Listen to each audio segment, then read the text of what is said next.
volta com o nosso Mais Saudável e hoje com a casa cheia de especialistas de primeira, gente. Graças a Deus, é tão bom, né?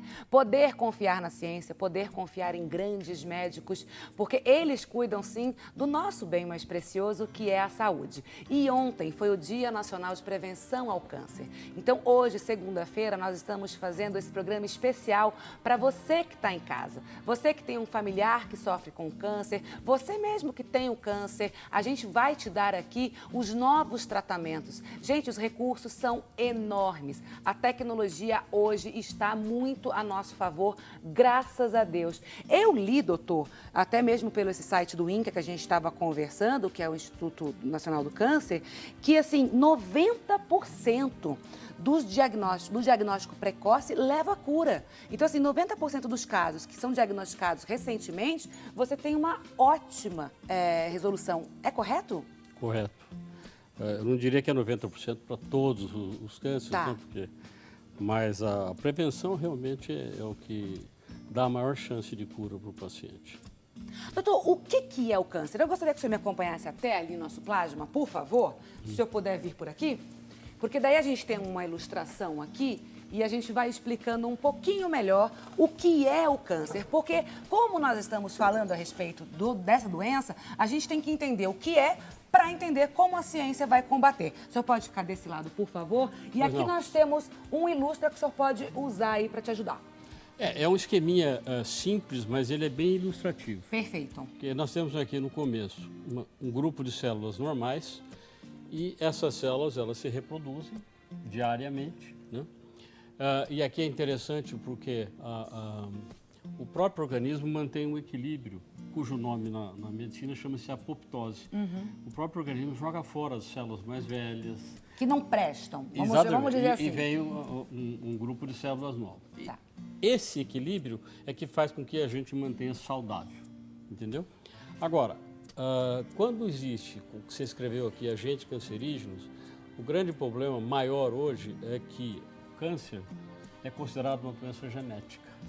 Ele é uma doença genética? Hoje já é o conceito. Há 20 anos atrás não era assim tão forte. Tá. Mas hoje o câncer é considerado uma doença genética. Então, qual que é o grande problema? A gente já carrega de geração para geração um grupo de genes, que são essas cordinhas que estão aqui, e esses genes que já têm a mutação, entendeu? Na grande maioria deles, e quando são atacados, vamos assim dizer, por agentes externos, aí o câncer se manifesta de maneira clínica. Perfeito. A gente tem uma outra tela que pode colocar aqui pra gente também, que tá uma forma escrita, mas eu acho que é legal pra gente conversar. O que é o câncer? Então aqui fala, é uma proliferação anormal e não controlada das células que eram normais, porém sofreram uma mutação do DNA. Essa célula tem a capacidade de disseminar-se pelo corpo. É isso? Essa resposta ela é correta? Eu diria que sim, ela é correta. Se você puder voltar o gráfico Pode anterior, voltar o gráfico só para mim poder também? explicar um pouquinho melhor, porque como eu falei sobre o mecanismo de... A foto anterior, tá? Pode colocar de volta. Quando você tem essa alteração aqui, você transforma numa célula que nós já consideramos maligna, que é a célula que sofreu a mutação. Certo. Essa célula perde o fator de apoptose, ela não tem mais controle, entendeu? Então ela fica enfurecida, então ela começa a invadir todos os tecidos normais que variam de velocidade conforme o tipo de tumor. E isso vai destruindo outros tecidos. Esse é o caminho natural. Geralmente ela nasce localizado, né, num certo ponto. Daqui a pouco ela pega um vaso linfático, pega uma veia, entendeu? Ou vai crescendo por continuidade e aí ela se espalha por todo o organismo. Perfeito. Doutor, vamos voltar aqui para nossa sala, por favor? Porque assim, muito se fala a questão... O senhor acabou de falar que hoje é comprovada que o câncer ele é um fator genético. Mas muito se fala também da questão do que a gente faz com a gente mesmo, né? No nosso ambiente, que também o nosso ambiente ajuda a trazer o câncer de uma certa forma. Então, há essa possibilidade, por exemplo, eu tenho um fator genético na minha casa, mas o câncer não vai se manifestar porque eu tenho uma qualidade de vida boa, porque eu faço esporte, porque eu me alimento bem, porque eu não sou tabagista, porque eu não uso álcool. Então, esse câncer, ele não vai se manifestar? Ao contrário, se uma pessoa que tem lá esse fator genético e coloca todas essas questões que a gente traz do meio ambiente para dentro de si, fuma, bebe, enfim, se alimenta mal, ele vai trazer o câncer com mais facilidade? A gente pode dizer isso? Aumenta a frequência. Aumenta a frequência, ou perfeito. a incidência, assim dizer. E é importante também que o seu telespectador saiba que, independente dos fatores externos, às vezes prevalece sua genética. E alguns dos cânceres são hereditários, inclusive, transmite de pai para filho. São poucos, ainda bem. Então, mas o que nós estamos vendo no mundo moderno, em 2030, segundo a Organização Mundial de Saúde, a maior causa de morte no mundo, tanto o mundo chamado primeiro mundo, segundo mundo, terceiro mundo, vai ser o câncer. Vai ser o câncer. Aqui no Brasil já existe 560 municípios cuja a primeira causa de morte já é o câncer.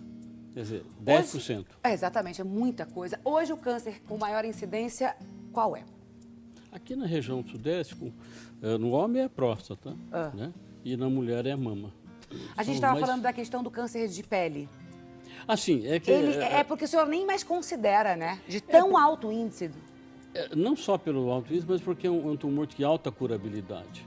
Eu há muitos anos não vejo ninguém morrer de câncer de pele, entendeu? Porque é um tumor de fácil acesso, as pessoas já são mais esclarecidas, evitam tomar muito sol, que é o principal fator, né? O único inconveniente é que tem um tipo de câncer de pele que é altamente maligno, que é o melanoma. Então, esse precisa tomar cuidado, que esse tem uma alta taxa de mortalidade.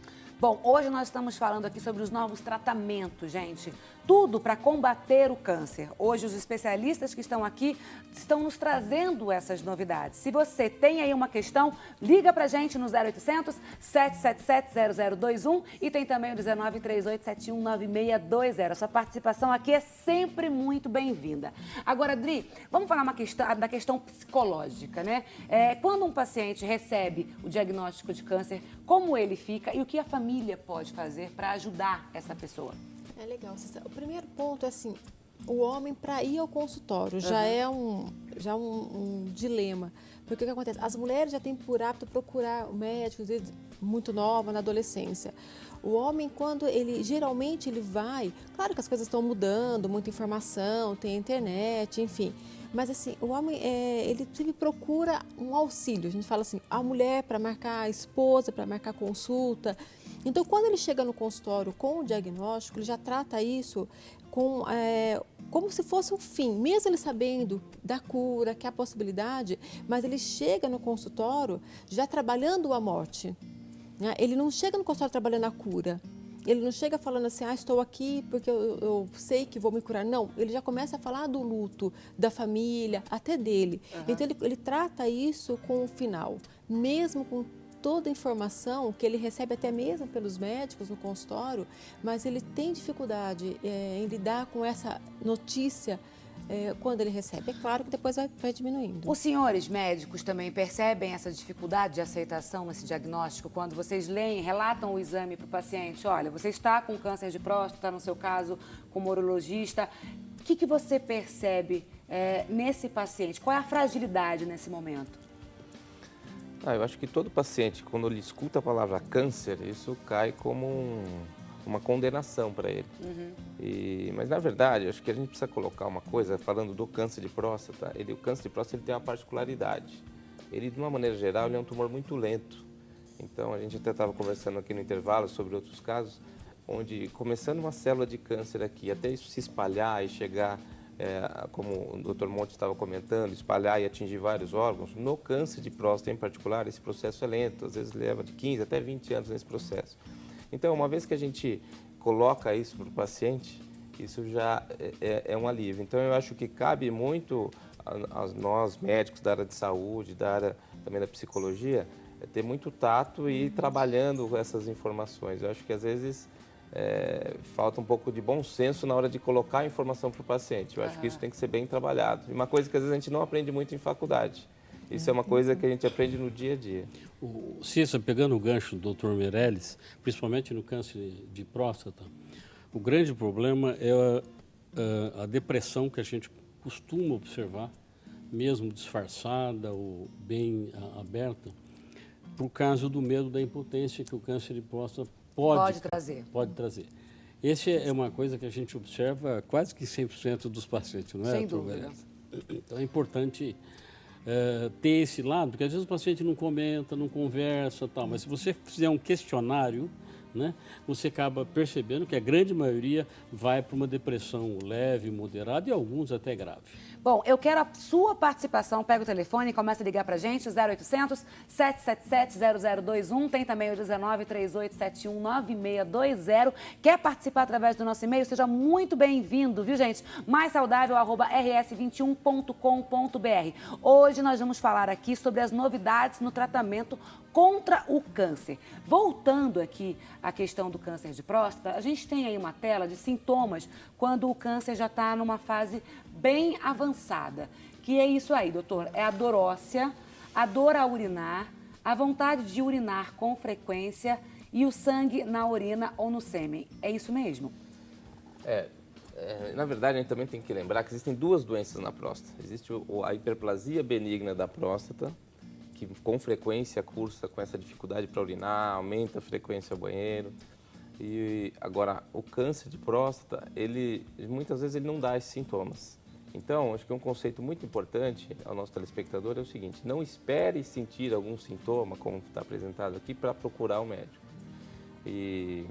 Então, a gente precisa fazer essa distinção. Agora, quando o paciente tem essa dor óssea, isso geralmente são nas fases já mais terminais, nas fases mais avançadas do tumor de próstata, que felizmente hoje, graças até a isso que nós estamos fazendo aqui, a campanha do Novembro Azul, isso a gente tem visto cada vez menos. Graças a Deus, né? Gente, daqui a pouquinho também a gente tem aqui nosso auditório virtual. Faça sua pergunta através do e-mail, tá bom? 0800 777 0021 19 38 71 9620. Eu vou para um rápido intervalo e no próximo bloco, definitivamente, nós vamos entrar aí nos novos tratamentos, tá bom? Vamos falar sobre a imunoterapia, terapia-alvo, o que mudou na quimioterapia, na rádio, enfim, um programa esclarecedor e a gente sempre conta aqui com a sua presença. Afinal de contas, fala sério, aqui a gente cuida da sua saúde. Eu vou e volto rapidinho, não descola.